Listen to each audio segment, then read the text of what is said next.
Ángel Di María.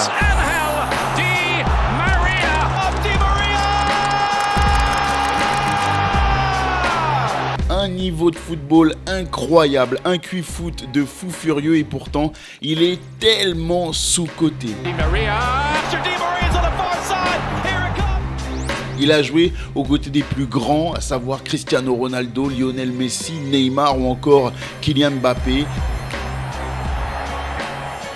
Et c'est peut-être ce qui lui a porté préjudice tout au long de sa carrière, à toujours être dans l'ombre de ceux qui tiraient le plus la couverture. Et pourtant, il a été déterminant dans toutes les équipes et dans toutes les compétitions qu'il a disputées en ayant quasiment tout gagné partout où il est passé, que ce soit au Paris Saint-Germain, au Real Madrid, Benfica, à l'exception peut-être de Manchester United, et on va creuser un peu tout ça. Mais en sélection, il a absolument tout gagné. Alors on va replonger dans l'histoire d'Ángel Di María parce que c'est un régal du football et qu'il mérite tous les honneurs. C'est parti dans Call Interview. Ángel Di María est né le 14 février 1988 à Rosario, le jour donc de la Saint-Valentin.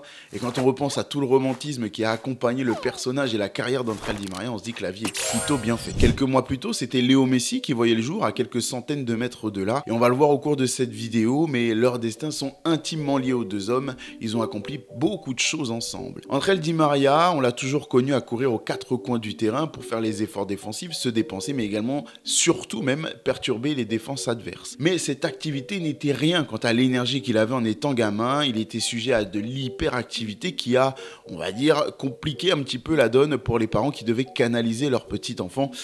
Et ça n'a pas été simple, en tout cas c'est ce que disait sa mère en interview. Il ne tenait pas en place, même pas une seconde. Il sautait et remuait sans arrêt. Le médecin de la famille conseille aux parents donc de canaliser cette superactivité, cette énergie, en l'inscrivant à un sport. Alors les Di María ont d'abord pensé au karaté, mais assez vite, en bon argentin qu'ils sont, ils se sont tournés vers le football. C'est presque une religion là-bas, donc c'était très naturel pour eux d'y inscrire leur fils, surtout dans ce contexte où il avait besoin d'un sport. Les choses vont plutôt bien se passer pour lui et d'ailleurs quelques années plus tard, en 2010, un sélectionneur de l'Argentine, un certain Diego Maradona, décrira Ángel Di María comme étant un joueur qui a le potrero dans le sang. Le potrero, ce sont les terrains vagues, très abîmés, très bosselés sur lesquels jouaient les Argentins les plus modestes et où ils ont appris à manier le ballon et à développer une technique hors du commun. Au-dessus du lot, techniquement, Ángel Di María va réussir la performance de marquer 64 buts dès sa première saison avec El Torito, une performance qui est remarquée à tel point que le club de Rosario Central va tout faire pour recruter le jeune gamin qui n'a que 4 ans à l'époque. La pression est faite et pour subvenir aux besoins du club d'El Torito qui est en déficit en termes de matériel,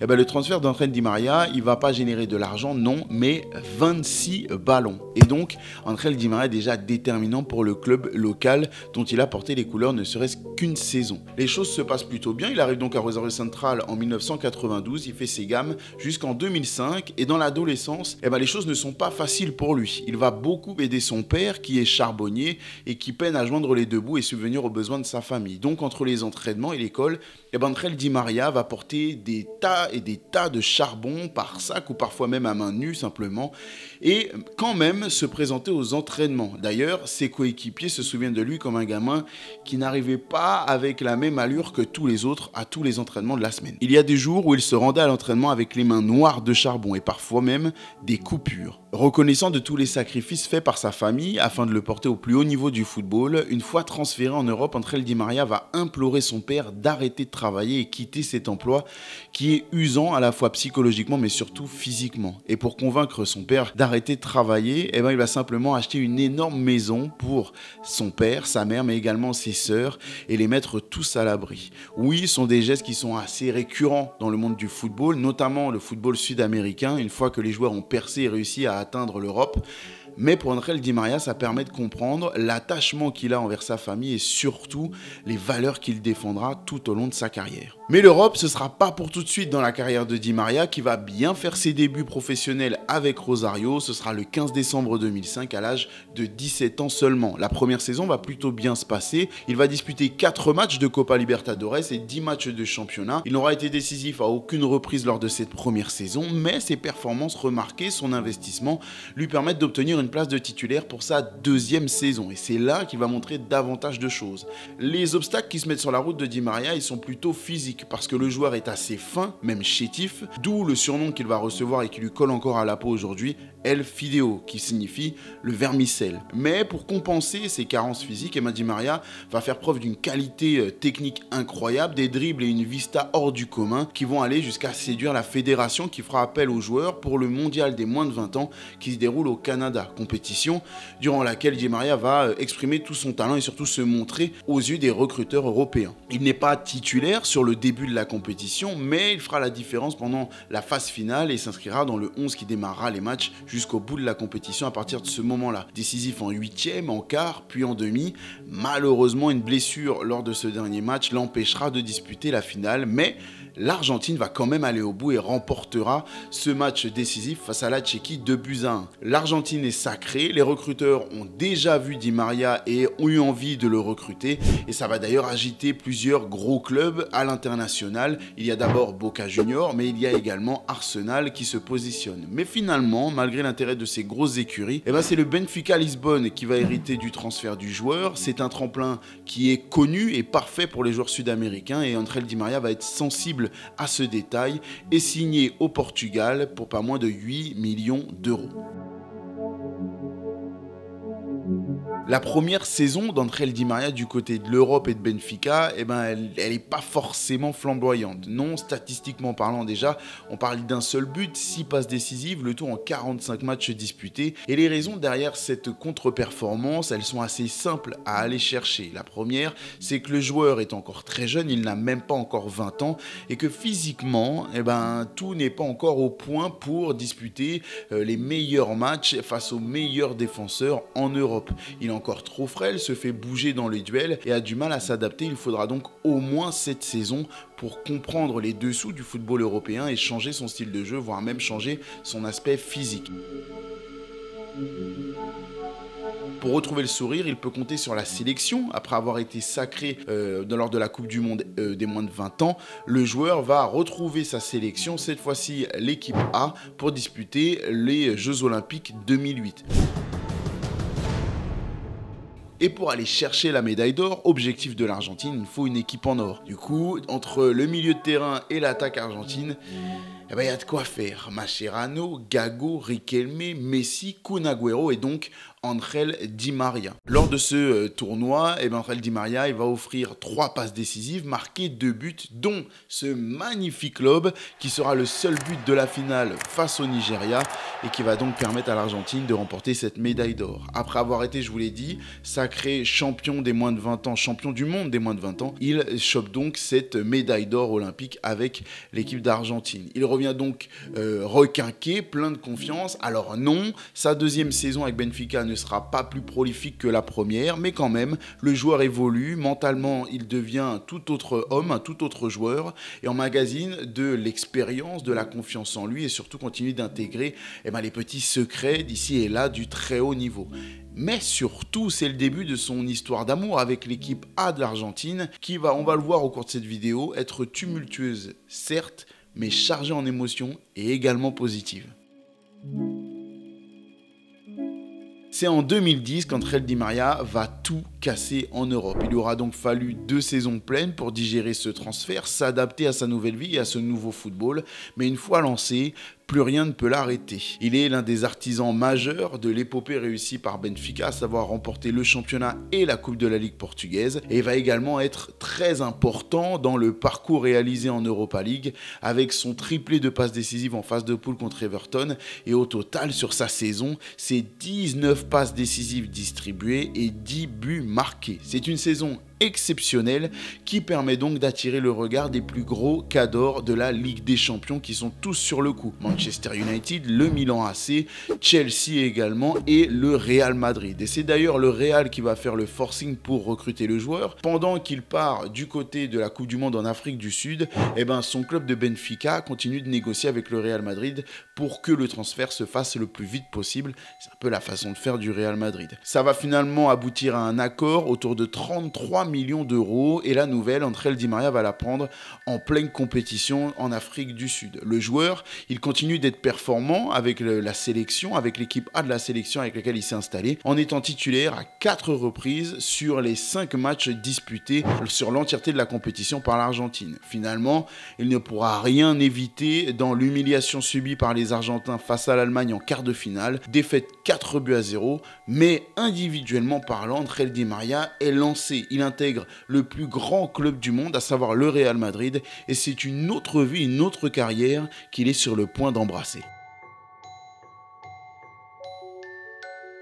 Si on fait le bilan déjà sur la carrière d'Angel Di Maria en Europe, c'est 3 saisons passées sur le vieux continent et déjà il intègre le plus grand club du monde, le Real Madrid. Et qui dit Real dit forcément une concurrence incroyable. Cristiano Ronaldo, mais aussi Kaka ou encore Mesut Ozil et un entraîneur particulièrement difficile à satisfaire, à savoir José Mourinho. Mais ça, Angel Di Maria n'en a que faire. Il va continuer d'étaler son talent sur la place publique et va être titulaire, intégré ce 11 titulaire dès la 3e journée face à la Real Sociedad de Antoine Griezmann à l'époque, et pour fêter ça, il va inscrire un but incroyable, un lob majestueux dont il a le secret et qui restera une des marques de fabrique de sa carrière en Europe. Mais si on parle de ce Real-là, il faut parler de la saison complète, et en termes de statistiques, Angel Di Maria épate encore une fois son monde. 9 buts marqués certes, mais surtout 26 passes décisives offertes sur la saison. C'est colossal, c'est une performance incroyable, digne des plus grands noms du continent, et ça tombe bien quand on est au Real Madrid. Mais le contexte plus large encore, il est collectif et on parle de l'apogée de la rivalité entre le FC Barcelone et le Real Madrid, et pour cette saison-là, le Barça va être intraitable. Il y a la Liga qui est remportée, malheureusement, en tout cas pour le Real Madrid, et surtout cette Ligue des Champions, et dans ce parcours-là, le Barça va éliminer son grand rival en demi-finale et n'en faire entre guillemets qu'une bouchée. Donc, il ne reste que la Coupe du Roi à se mettre sous la dent pour le Real Madrid, ce qui va être un pari réussi certes, mais c'est trop peu pour un club de cette envergure avec de telles ambitions. Alors,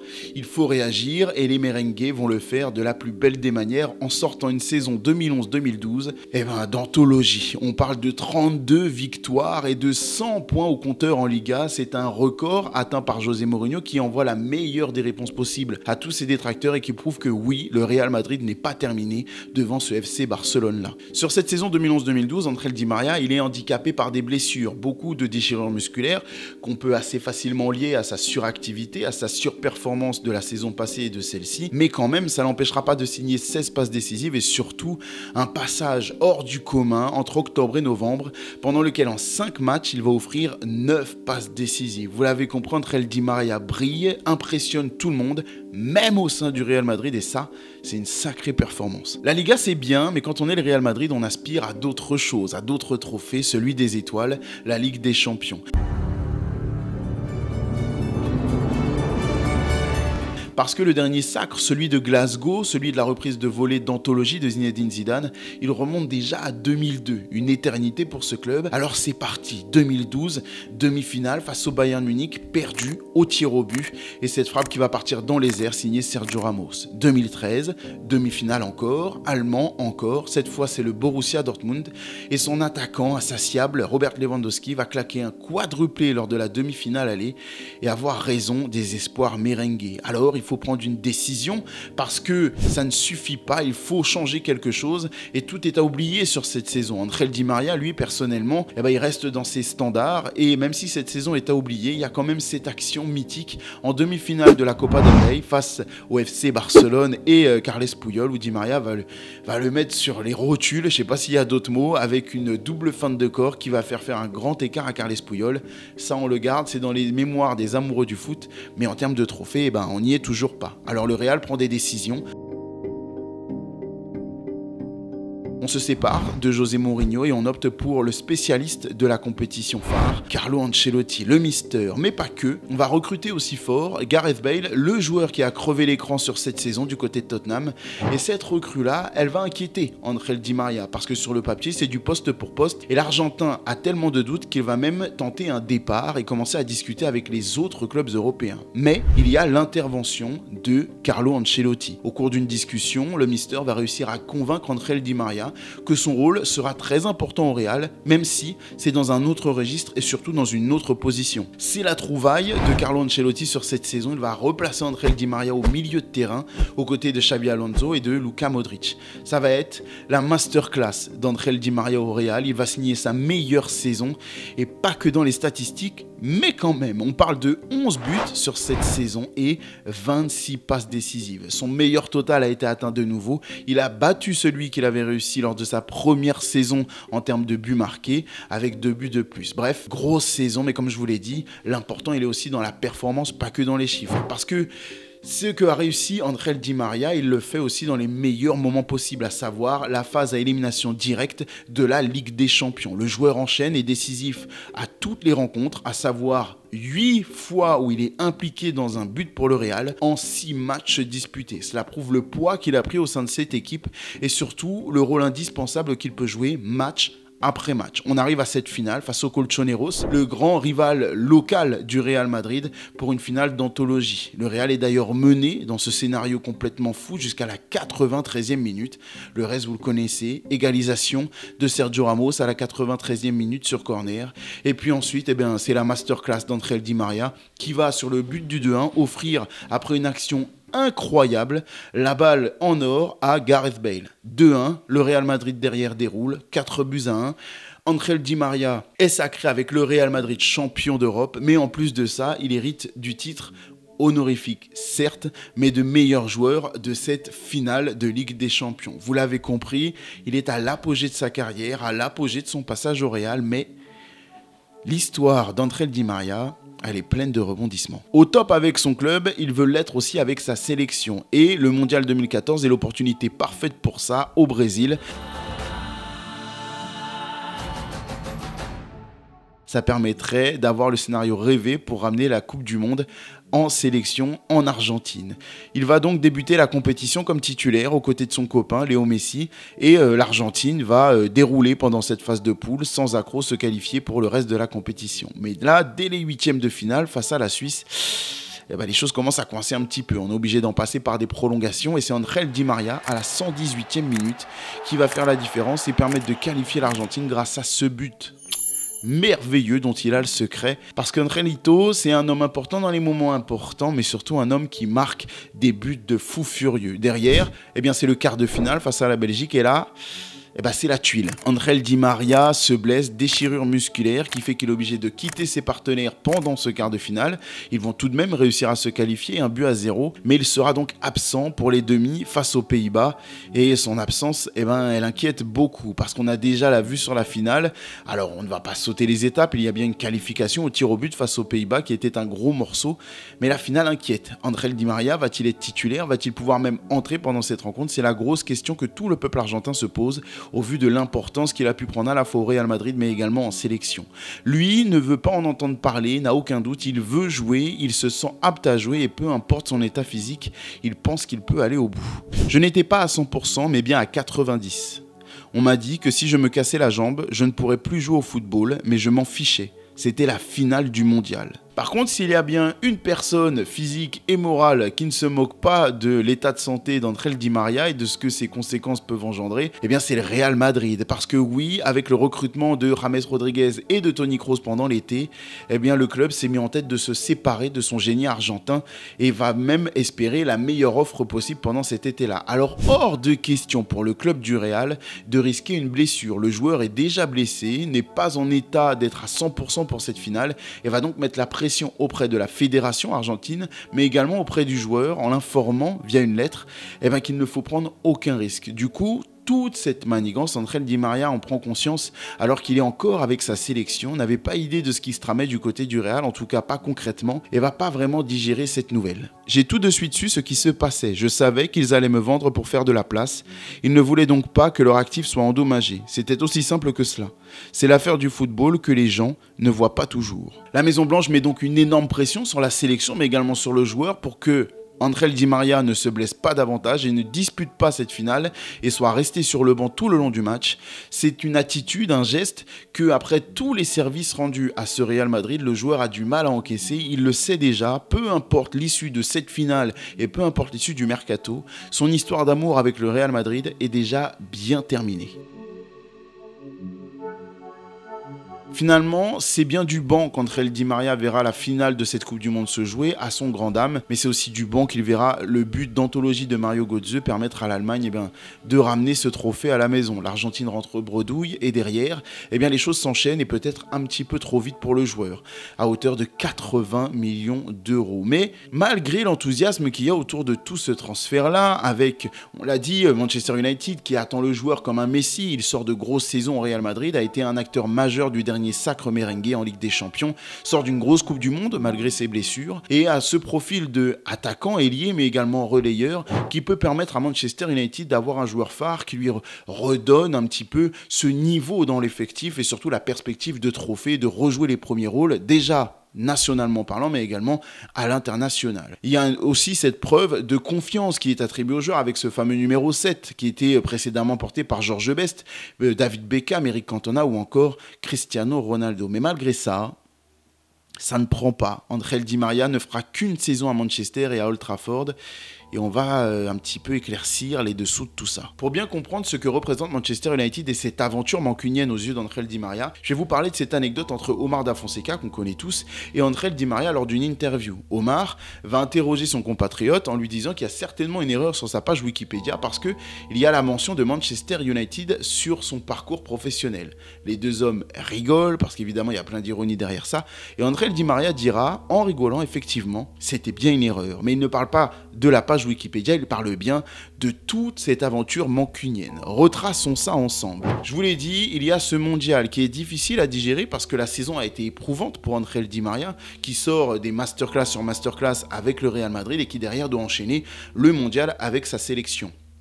Il est perturbé par une blessure dès les quarts de finale qui l'empêche de disputer la fin de la compétition et subit cette pression psychologique entre les attentes du peuple argentin pour le voir disputer la finale, son envie personnelle, la pression du Real Madrid, l'éventuel transfert qui va se dessiner autour de lui, alors que tout ça se passe sans qu'il en soit le premier décideur. Il subit un petit peu les choses, lui n'a aucune envie de quitter le Real Madrid au premier abord, si ce n'est après la blessure qu'il y a eu, la blessure émotionnelle suite au traitement du dossier par le Real Madrid. Les problèmes ne s'arrête pas là, parce que en termes de performance, Ángel Di María commence très fort avec des buts incroyables, avec ce lob majestueux qui a été signé dès ses premiers matchs avec Manchester et des passes décisives. Donc bref, on se dit que les débuts sont plutôt idylliques. Mais les choses vont se compliquer d'abord avec son entraîneur et son adaptation à la culture. La famille, déjà, est mal installée à Manchester United, qui voit un changement drastique entre Madrid, sa culture festive, très proche de ce que vit l'Argentin quand il est à la maison, et ce qui se passe du côté de Manchester, une ville industrielle, très loin de l'agitation même londonienne qu'on peut connaître,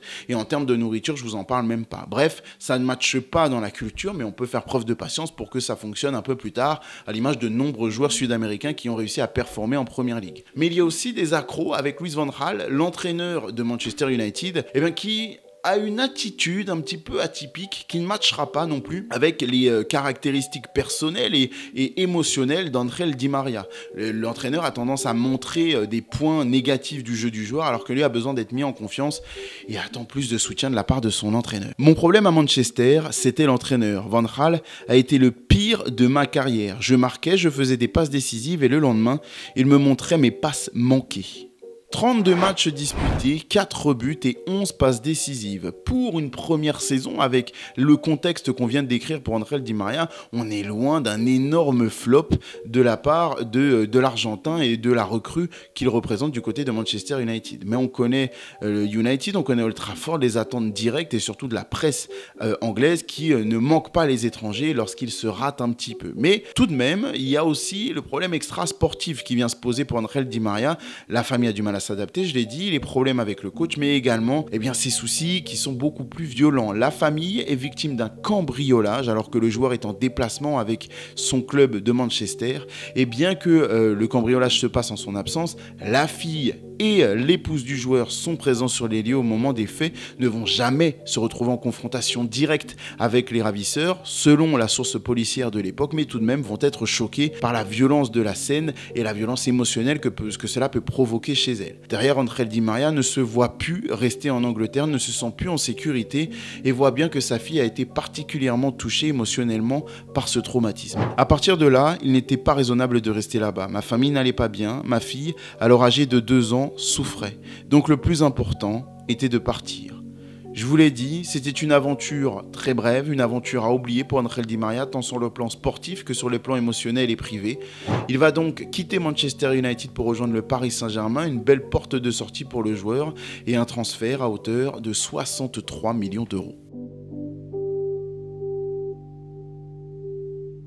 Avec son numéro 11 floqué dans le dos, Ángel Di María a fait vibrer les supporters du Paris Saint-Germain pendant 7 années consécutives. Il y a des statistiques en pagaille qui attestent de ça et on va les énumérer ensemble évidemment parce qu'elles font plaisir à entendre et qu'elles rendent justice à la qualité de ce joueur. 295 matchs disputés, 93 buts, 119 passes décisives. 5 titres de champion de France, 5 coupes de France, 4 coupes de la Ligue, 5 trophées des champions, ça fait 19 trophées au total, c'est immense. Mais, il en manque un trophée majeur, qui était une des raisons majeures aussi pour lesquelles Ángel Di María est venu au Paris Saint-Germain et pourquoi le Qatar et tout le club souhaitait le faire venir. C'est remporter cette Ligue des Champions et c'est aussi la raison pour laquelle le club et le Qatar dépensent autant, investissent autant dans le Paris Saint-Germain et son effectif. Mais les choses ne vont pas se passer comme ça. Plutôt que de s'attarder sur les trophées nationaux qui sont presque considérés comme attendus, comme dus par le Paris Saint-Germain et son entourage, eh bien on va s'attarder plutôt aux aventures, ou plutôt mésaventures, que va connaître le Paris Saint-Germain avec Ángel Di María sur le plan européen et notamment en Ligue des Champions. Le premier entraîneur que va connaître Ángel Di María au Paris Saint-Germain, c'est Laurent Blanc, et de son propre aveu, eh bien ce sera son entraîneur favori sur toutes ces années passées en capitale parisienne. Si je dois en garder un, je trouve que Blanc avait développé un style de jeu attrayant avec nous. C'est la saison où j'ai pris le plus de plaisir à jouer au football à Paris. Il faut dire qu'en 2015-2016, le Paris Saint-Germain a écrasé la Ligue 1 avec 31 points d'avance sur son dauphin. Bref, un titre de champion assez logiquement gagné, mais en Ligue des Champions, ça coince. Le quart de finale face à Manchester City et cette fameuse composition d'équipe sortie du chapeau par Laurent Blanc avec 3 défenseurs centraux, ça va coûter cher au club qui va être éliminé et aussi à Laurent Blanc qui derrière va voir son destin avec le PSG être interrompu subitement. L'année 2007 pour le Paris Saint-Germain et ses fans est certainement la plus douloureuse à encaisser parce que c'est celle de la remontada évidemment. On va remettre le contexte. Au match aller, le Paris Saint-Germain s'impose 4-0 et la performance de son milieu argentin est stratosphérique. 2 buts marqués, une performance XXL qui s'étend sur les 90 minutes et qui aurait dû mettre à l'abri le Paris Saint-Germain du cauchemar qu'il va vivre au match retour. Mais même dans ce match retour cauchemardesque, à 3-1, Ángel Di María a la balle pour mettre à l'abri le Paris Saint-Germain et changer le cours de cette rencontre. Mais, le tacle odieux de Mascherano va faucher Ángel Di María, son compatriote, et empêcher le joueur de convertir son occasion en but. Ça aurait dû être un penalty, un carton rouge même pour Mascherano, mais rien n'est fait, l'arbitre ne sifflera rien. C'est même un scandale incroyable que Mascherano lui-même avouera ne pas comprendre. Il s'attendait à un penalty, voire même à un carton rouge, mais rien de cela, encore une fois. C'est horrible, odieux pour Di María, qui n'est pas récompensé de ses efforts. Au niveau national, le titre hexagonal est perdu par le Paris Saint-Germain en faveur de l'AS Monaco, emmené par Kylian Mbappé notamment. Et par la suite, l'attaquant français, on le sait, rejoint le Paris Saint-Germain, accompagné de Neymar. Et là encore, le traitement réservé à Di María est difficile. Cavani est indéboulonnable, Neymar et Mbappé sont intouchables dans ce 11 titulaire. Et donc, tout le monde s'attend à ce que Di María soit mis sur le banc, aussi injuste que cela puisse paraître. Et en Ligue des Champions, l'affront est encore plus important. Unai Emery ne peut pas prendre le risque de déséquilibrer son équipe avec 4 joueurs offensifs et va donc se privé de Di María qui sera sur le banc pendant la majorité des rencontres de C1. Pendant toute la phase de poule, il se contente de bout de match. Le dernier match de poule face au Bayern, il n'entrera pas du tout en jeu. Et bis repetita face au Real Madrid, au match aller en 8e de finale, perdu 3-1 par les joueurs du Paris Saint-Germain. Ángel Di María ne verra pas du tout cette rencontre en étant sur le terrain, il restera sur le banc. Au match retour, Unai Emery tente le tout pour le tout, va même mettre Ángel Di María sur le terrain, mais ça suffira pas. Les 76 minutes disputées disputées par le joueur ne suffiront pas à inverser la tendance. Le Real Madrid s'impose encore une fois 2-1 et élimine le Paris Saint-Germain. Le titre national, lui, est récupéré et Ángel Di María, à titre individuel, réussira une de ses performances sur la saison la plus efficace, en tout cas une des plus efficaces, sous le maillot bleu et rouge du PSG. On parle de 45 matchs disputés, 21 buts marqués et 12 passes décisives. Grosse saison pour le joueur, mais très frustrante.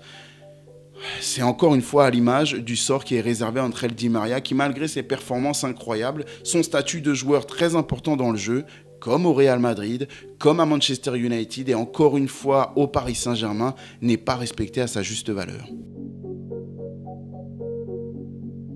Dépassé en 2010, frustré en 2014, l'Argentine nourrit de grandes ambitions au moment de l'entrée en lice pour le Mondial 2018 en Russie. Mais finalement, Mbappé, sa dynamite dans les jambes est passée par là. Il y a également eu Benjamin Pavard qui traînait au second poteau. Et malgré le superbe but de son vermicelle, l'Argentine est éliminée dès les huitièmes de finale. Et les désillusions avec sa sélection, Ángel Di María commence à en avoir l'habitude. Parce que même en Copa América, les choses se passent plutôt mal. Et il y a même les dessins d'une malédiction qui commence à se profiler au niveau des tirs au but. On va retracer ça ensemble. 2011, défaite en quart contre l'Uruguay. 2015, défaite en finale contre le Chili. L'édition du centenaire en 2016 avait bien commencé avec une émotion forte au moment du but marqué par Ángel Di María qu'il a célébré en rendant hommage à sa grand-mère décédée quelques jours plus tôt. Et ça, c'était face au Chili. Mais finalement, le joueur va se blesser, manquer la quasi-totalité de la compétition. Il va quand même revenir pour la finale. Ce sera juste à temps pour voir Lionel Messi manquer son tir au but, encore une fois, face au Chili. Et donc, l'Argentine est encore une fois éliminée. En 2019, cette fois-ci, c'est face au Brésil, en demi-finale, que l'Argentine va être défaite 2-0. Et en club, c'est bis repetita pour la Ligue des Champions. Encore une remontada, que je déteste appeler comme ça, mais tout de même, face aux Baby de Manchester United, qui vont éliminer les Parisiens au Parc des Princes avec une humiliation totale. Ángel veut offrir la première C1 à son club et un titre majeur à sa sélection, que ce soit la Copa ou la Coupe du Monde. Mais il n'y arrive pas. La coupe aux grandes oreilles, l'Argentin va réussir à la toucher, mais du bout du doigt seulement. C'est avec le Paris Saint-Germain en 2020 et lors d'une édition un petit peu spéciale de la Ligue des Champions, tronquée par le phénomène, le virus du Covid. Le coronavirus. Covid-19. COVID-19 is rigged. La pandémie de coronavirus. La Ligue de football professionnel a préféré suspendre jusqu'à nouvel ordre la Ligue 1 et la Ligue 2.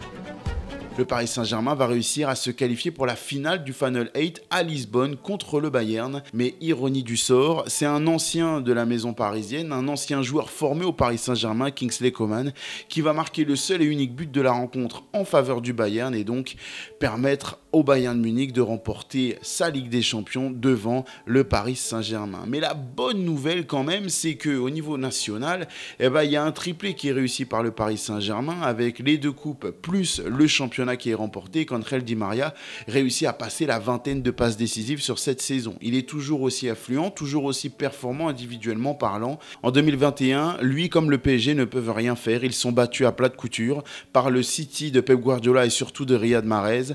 Mais pas d'inquiétude pour Ángel Di María, il va tout de même réussir à voir le bout du tunnel avec sa sélection. En 2008, il avait réussi ce lob somptueux qui avait offert la médaille d'or à l'Argentine. Et 13 ans plus tard, il va reproduire quasiment la même action avec la même finition face au Brésil à la 22e minute. Ça y est, l'Argentine est sacrée et c'est 28 ans après son dernier titre continental qu'elle arrive à reproduire l'exploit. L'Argentine est enfin sacrée meilleure équipe de l'Amérique du Sud. Pour sa dernière saison au Paris Saint-Germain, et ce malgré la présence de son copain Léo Messi venu dans la capitale, Ángel Di María ne pourra pas offrir cette fameuse C1 pour laquelle il était venu au club du Paris Saint-Germain. Il sera terrassé en huitième de finale avec le Paris Saint-Germain par un Real Madrid emmené par un Benzema qui marche sur l'eau. Et c'est le chapitre de fin pour Ángel Di María et son histoire au PSG. Après 7 saisons passées au club, il laissera dans l'histoire la trace d'être le 9e meilleur buteur de l'histoire de ce club, mais surtout le meilleur passeur, malgré le grand désarroi d'un certain Jérôme Rotten. Lui sera adulé, aimé, applaudi, pleuré par les supporters du Paris Saint-Germain et lui-même ne pourra pas retenir ses larmes au moment de quitter la pelouse pour la dernière fois au Parc des Princes. Le Paris Saint-Germain, c'est le club qu'il supportera toute sa vie, car il a reçu énormément d'amour et a pu y rebondir au moment où il s'y attendait le moins. Je regarde toujours Paris, cela me fait repenser à tout ce que j'ai vécu, à quel point j'ai été heureux là-bas. J'ai eu une petite Française ici, je garderai donc toujours un lien particulier avec Paris. J'y ai passé 7 années inoubliables pour moi et ma famille. Il signera libre à la Juventus et ne marquera pas l'histoire bianconeri par ses performances, mais tout de même, à la fin de cette année 2022, au moment de l'hiver, vient cette fameuse Coupe du Monde au Qatar, et là-bas, il va y vivre l'impensable. Non, il ne marquera pas la compétition par ses performances incroyables, il n'est plus un joueur indéboulonnable de cette sélection, tout comme lors de la Copa América précédente, mais tout de même, il va offrir cette passe décisive en phase de poule à Léo Messi contre le Mexique, et derrière, il ne fera que des bouts de match, sortira du 11 et ne se contentera que de 6 petites minutes jouées dans les 3 matchs qui mèneront à la finale qui sera disputée contre la France de son copain Kylian Mbappé.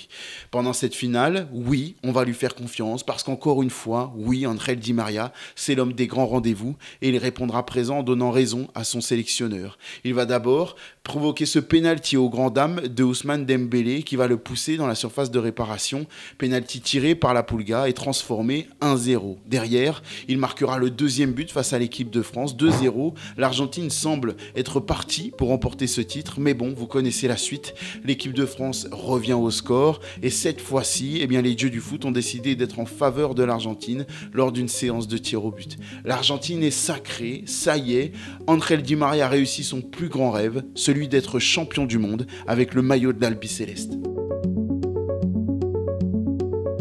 Après une saison sans titre à Turin, Ángel Di María avait décidé de boucler la boucle au Benfica, club qu'il avait lancé en Europe. Et il voulait même aller encore plus loin dans l'histoire et terminer ça de manière encore plus romantique en retournant à Rosario pour y terminer sa carrière. Mais cette dernière étape sera impossible à cause de menaces reçues par des narcoterroristes qui sévissent du côté de Rosario. Ce message a été envoyé depuis une voiture dans la cour de sa résidence dans la banlieue de Rosario. Dis à ton fils Ángel de ne plus revenir à Rosario, sinon nous le ruinerons en tuant un membre de sa famille. Nous ne jetons pas des morceaux de papier, on jette du plomb et des morts. C'est assez invraisemblable quand on connaît la cote de popularité du joueur, mais véridique tout de même parce que la police locale a décidé d'ouvrir une enquête et ça a surtout empêché Ángel Di María de terminer sa carrière comme souhaité.